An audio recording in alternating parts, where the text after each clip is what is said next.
I sat in my cell, a condemned man. I could hear the guards approaching. They were coming to take me to my death. I didn't know how I would die, but I knew it wouldn't be quick. I knew it wouldn't be painless. Above all, I knew it would be cruel and unusual. Anyone who defied the king had their death live streamed to the world. It was certainly an effective deterrent. The guards took me, and quickly brought me down the hall, saying nothing. After passing maybe a dozen doors, many of which I could hear screaming behind, the guards opened a non-description door and shoved me in. When the door was closed I saw that there was no handle on the inside. In fact, there was nothing. The walls were absolutely white, as was the ceiling and the floor. In the absolute silence of the room I thought I got lucky. Perhaps this sensory deprivation room was meant to drive me to insanity. It might make for good TV for the viewers, and I hoped that by the time I died I would be too far gone to even realize what was happening. I wasn't so lucky. After an hour, or was it 2, maybe 3, it began.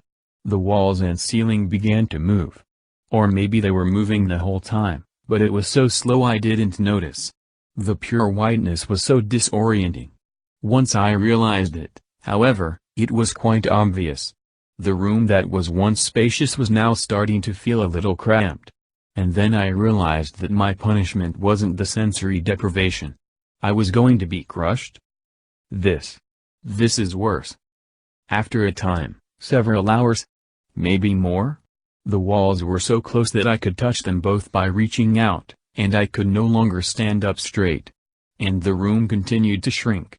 As soon as the walls were close enough that I could brace myself on one and push the other, I tried with all my might to stop them. As I knew would be the case, they continued to move. Slowly. The sheer terror of being trapped in a shrinking room is indescribable. I was beginning to panic as I thought about the pain that would come as the walls and ceiling slowly crushed me. It would be hours of excruciating pain before something finally snapped and killed me. I was now crouched down with my knees pushed to my chest. I couldn't move. The walls kept pushing in. My head was pushed down onto my knees held together by the walls on either side while being pushed into my chest. It was so hard to breathe. Just as the pain was beginning to become intolerable, it stopped. The walls and ceiling stopped moving. That was days ago, and I knew I would be stuck here, unmoving, barely breathing, until I died of thirst. This is worse.